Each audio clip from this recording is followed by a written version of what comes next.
People think the end of a marriage begins with screaming. Mine ended with silence, not the peaceful kind. The heavy silence that settles after years of giving everything you have until there's nothing left to offer. For almost 22 years, I believed love was measured by sacrifice. I worked overtime so my wife, Melissa, never had to worry about bills. I cooked dinner whenever she worked late.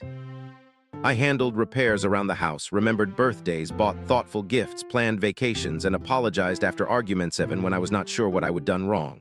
Somewhere along the way, I stopped asking what I wanted. It became easier to keep the peace. Every morning started the same, coffee at 6. Lunch packed for both of us, a quick kiss on her forehead while she scrolled through her phone without looking up. Have a good day. Ma'am. That tiny sound became our marriage, no eye contact. No smile, no curiosity about how I felt, just routine. I convinced myself every long marriage became like this. That romance naturally faded, that appreciation was not realistic. At work, people called me dependable. At home, I felt invisible. When Melissa needed something, she knew exactly where to find me. When I needed comfort, I usually found an empty room. One evening, after spending nearly 4 hours fixing her car because she did not trust mechanics, she walked outside, looked at the finished repair, and said only one sentence. About time. Not thank you, not I appreciate it. Just irritation that it had taken longer than she expected. I laughed it off. I always laughed things off. My younger sister, Emma, noticed. You know, she said during a family barbecue, you apologize a lot. I do. You apologized because the lemonade was not cold enough. I was just being polite. No, she looked me directly in the eyes. You apologize for existing. Those words stayed with me longer than I admitted still. I went back home, back to routine, back to believing tomorrow would somehow be different. Months passed, nothing changed. Then came our anniversary, 22 years. I booked reservations at the restaurant where I proposed. I wore the navy jacket she once said made me look handsome. I even found the old silver bracelet I would given her on our 5th anniversary and paid to have it polished. At 6:30, I sat alone at the table. The waiter asked if I would like another drink. 7 o'clock, 7:15, I called straight to voicemail. At 7:30, my phone buzzed. Cannot make it, out with coworkers, rain check. 8 words, 22 years reduced to 8 words. I stared at the screen for what felt like an hour. The waiter quietly placed the check beside me. I hope everything's okay. So do I answered. Driving home, I rehearsed speeches in my head. Maybe she would apologize, maybe she would forget, maybe there was an emergency. Instead, I found her laughing on the couch while watching television. Shoes kicked off, wine in hand, she looked up briefly. Oh, she frowned. You actually went. I could not process the question. You actually thought I was joking. She sighed dramatically. It was just dinner, Daniel. Just dinner, not our anniversary. Not 22 years, just dinner. That sentence broke something inside me, but the real ending came 3 days later. I woke up in the middle of the night with crushing pain in my chest. Sweat soaked my shirt. My left arm felt numb. I honestly believed I was having a heart attack. I shook Melissa gently. Something's wrong.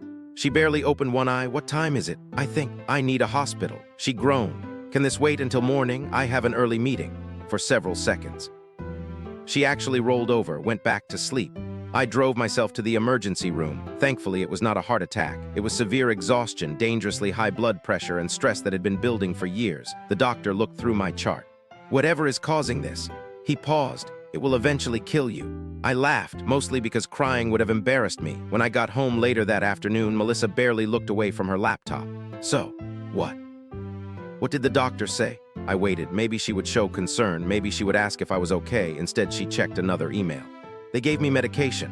Oh, that was it. Oh, that evening while taking the trash outside, I stopped near the kitchen window. Melissa was talking to a friend on speakerphone. I was not trying to eavesdrop. Then I heard my name. I do not know what I would do without Daniel. I smiled for exactly 1 second, then she laughed. Honestly, he's basically my unpaid assistant. Both women laughed. He would never leave, he's too loyal. Another laugh. I do not even think he would know how.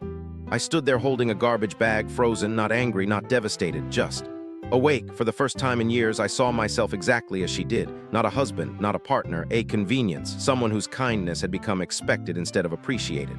That night, I did not confront her. I did not cry. I did not argue. I did not even sleep. I simply sat in the dark living room until sunrise, watching light slowly fill the house I would spend 22 years maintaining. A strange peace settled over me. I finally understood something. The marriage was not failing, it had already failed. The only person still trying to save it was me. And that morning, I quietly decided to save someone else, myself.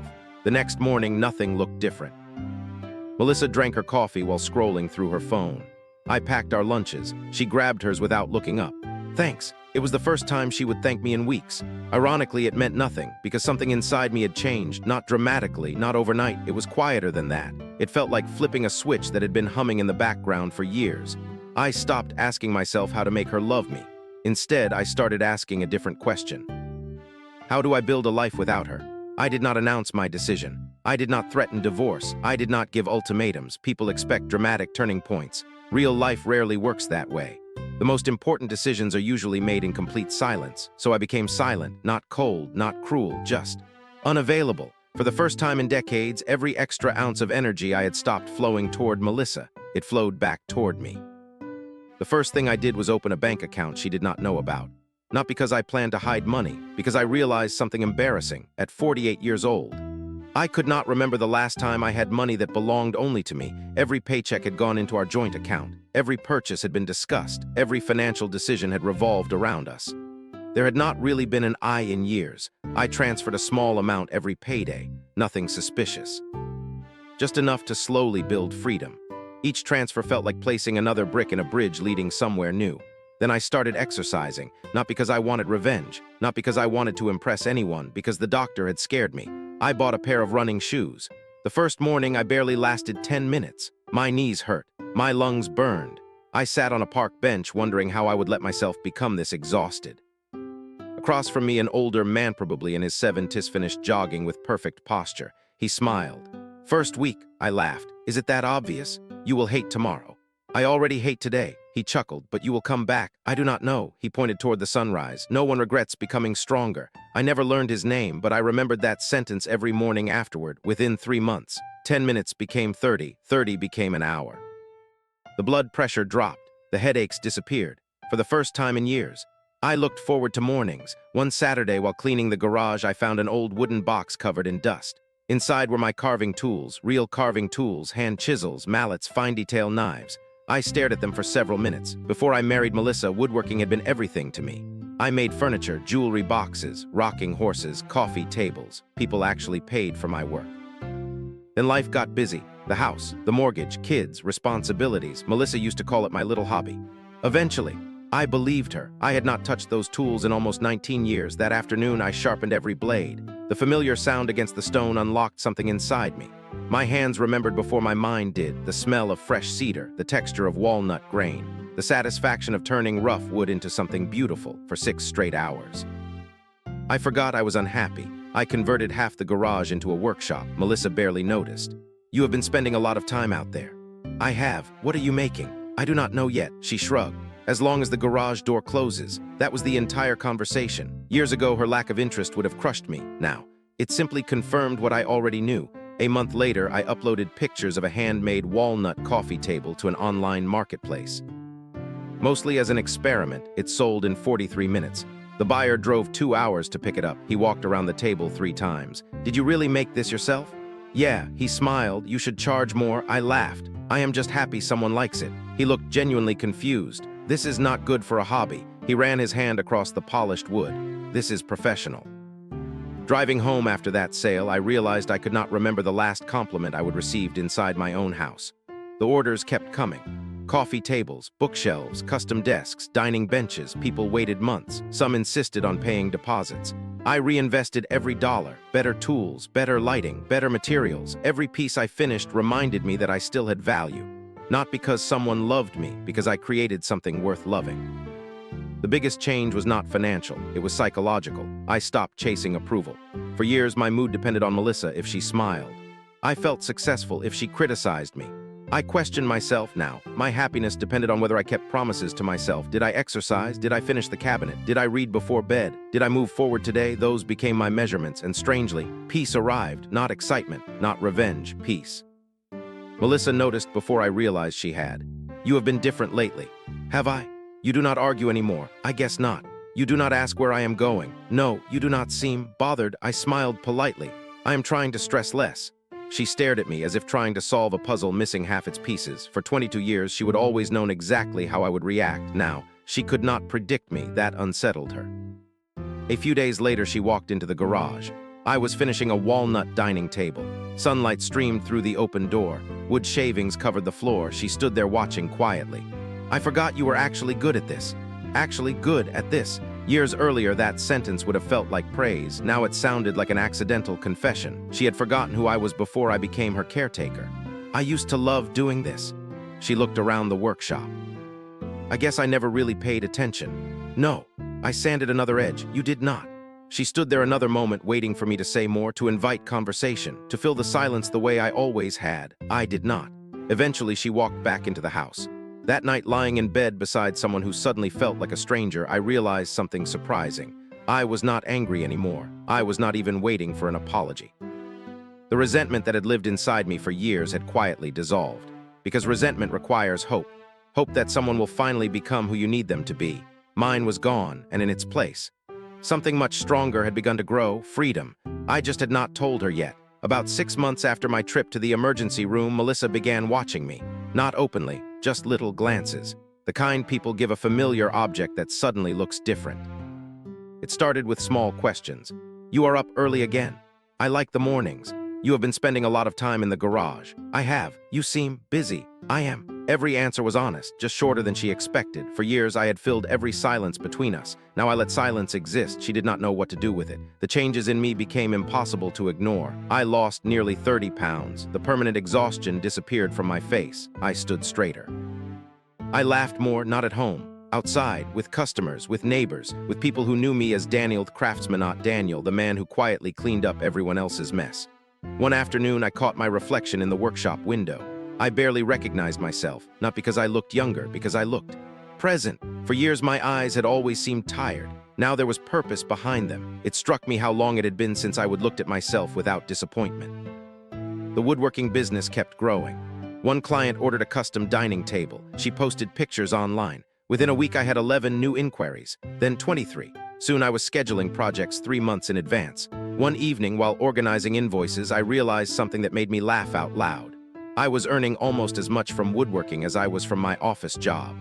The dream I would abandoned in my 20s had quietly come back to find me. Only this time. I was ready for it. Melissa finally wandered into the workshop again. She looked around more carefully than before. The shelves were lined with finished pieces waiting for pickup. Wood samples covered one wall, blueprints hung neatly above my workbench. A whiteboard listed deadlines. She frowned. I did not realize this had gotten so serious. It has. People actually buy all this? They do. She picked up a small walnut jewelry box. How much does something like this sell for?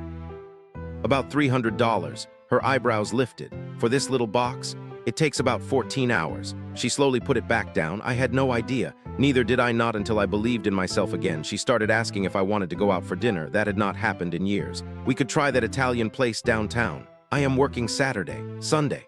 I promised a client I would finish their table. She looked disappointed. It was strange. For over 2 decades, I had rearranged my life around her schedule. Now she was asking me to rearrange mine. The irony was not lost on either of us. A week later, she bought my favorite cheesecake. She had not remembered my favorite dessert in years. I thought we could have some after dinner. That was thoughtful.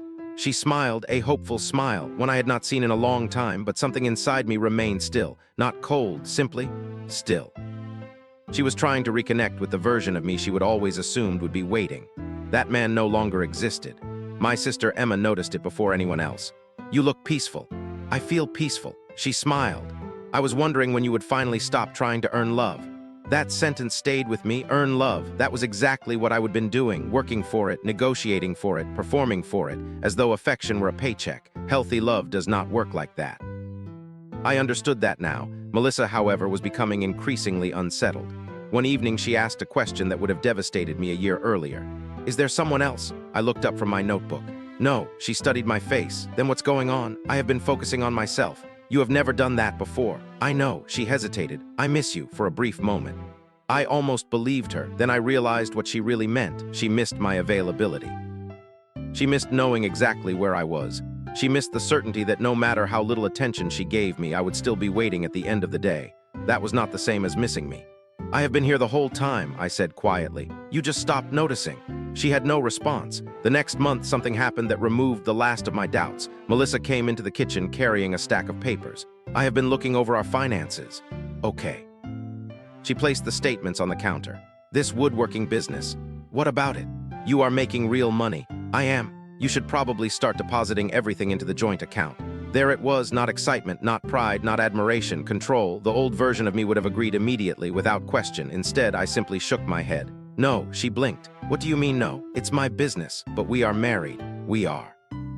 So that money belongs to both of us. I met her eyes calmly. I spent 22 years putting everything I earned into our life. She folded her arms, exactly. And this? I looked toward the workshop through the back window. Is something I built for myself. Her expression hardened. I do not like this new attitude. I smiled gently. It is not an attitude. What is it? Self-respect. The room went completely silent. I do not think she would ever heard me use that word about myself. Maybe I had not either. That night she barely spoke to me. The following morning she apologized for being too pushy. It was the closest she would come to admitting fault in years, but apologies only matter when they arrive before the damage becomes permanent, not after. Over the next few weeks, she became noticeably kinder. She asked about my day. She thanked me for dinner. She even came into the workshop once just to watch me carve. I never realized how talented you are. I smiled politely.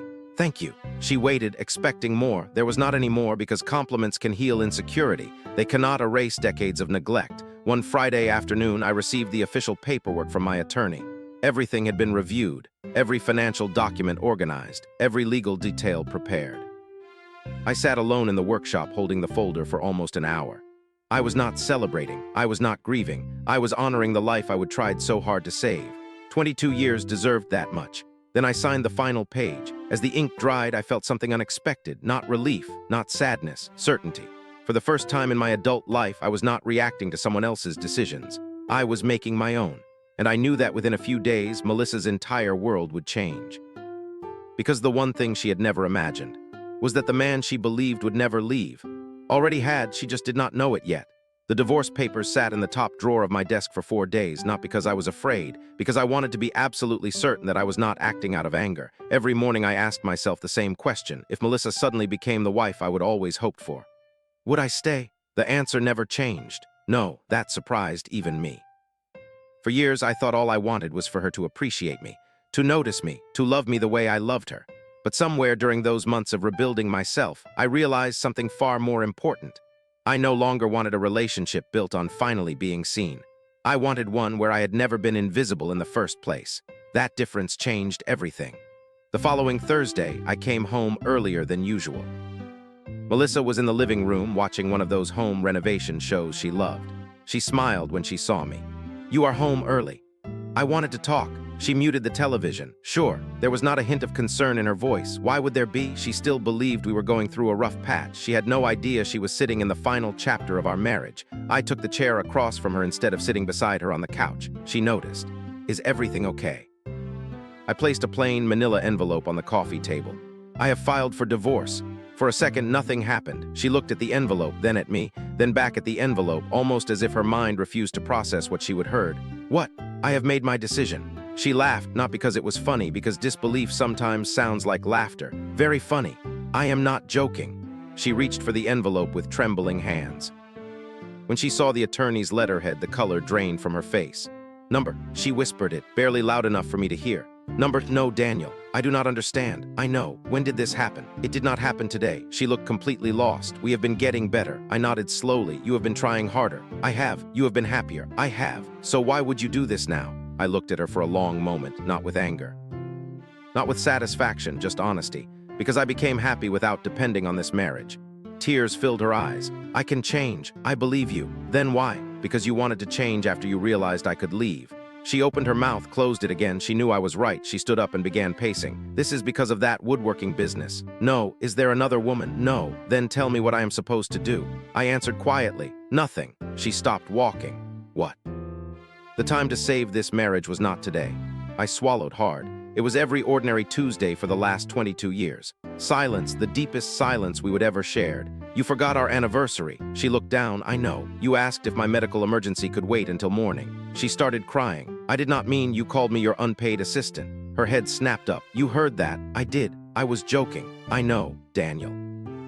You were not trying to hurt me." She looked hopeful. "No." I shook my head gently. "You simply did not realize there was still someone there to hurt." That sentence broke her. She sat back on the couch and buried her face in her hands. The sound of her crying filled the room. Years ago, I would have rushed over to comfort her. Instead, I stayed where I was, not because I did not care, because comforting her had become my entire identity. It was time to let someone else carry the weight of her emotions. After several minutes, she looked at me through tears. "I love you." The words landed differently than I expected. I believed she meant them in that moment. She truly did, but love discovered only when loss becomes real is often regret wearing love's clothes. "I hope you do. You do not believe me." "I believe you." She looked confused. "Then why are you leaving?" I took a slow breath. "Because I spent 22 years begging for the smallest pieces of the love you are offering me today." She could not argue with that. She did not even try. "I will go to counseling." "I think you should. We can start over." "I hope you start over." She frowned. "What do you mean?" "I mean you deserve the chance to become a better version of yourself. And us. There is not an us anymore." She cried harder. I hated seeing it. Despite everything, she had been my wife. The woman I would loved for almost half my life. Walking away was not easy. It was simply necessary. The next hour was strangely peaceful. We discussed practical things. The house, the bank accounts, the timeline, no yelling, no insults, no accusations, only two people finally speaking honestly after years of avoiding the truth. Before I stood to leave, Melissa asked one final question. "Were you unhappy for that long?" I smiled sadly. "No." Her face softened with relief. Then I finished my sentence. "I stopped being happy that long ago." The relief disappeared. I carried 2 suitcases to my truck. That was all: clothes, personal documents, a few family photographs. My woodworking tools had already been moved into the new workshop I would rented across town. Everything else could stay. As I reached the driver's door, Melissa came outside. She stood barefoot on the porch. The same porch where she would waved goodbye to me thousands of mornings without ever really looking. "Daniel," I turned around. "I am sorry." The words were sincere, painfully sincere. I smiled. "I know. You will never forgive me." "I already have." She looked surprised. "I forgave you months ago." "Then why does this have to happen?" I looked back at the house, the lawn I would mowed, the fence I would built, the windows I would repaired, the life I would spent decades maintaining. Then I looked at her. Because forgiveness does not always mean staying. For the first time in 22 years. I got into my truck, started the engine, and drove toward a future that belonged entirely to me. I did not look in the rearview mirror, not because I was angry, because I had finally learned that some chapters only end when you stop rereading them. For the first few weeks after I moved out, I kept waking up at 6 in the morning. My body still expected the old routine. Make coffee, pack 2 lunches, check Melissa's schedule, ask if she needed anything from the store.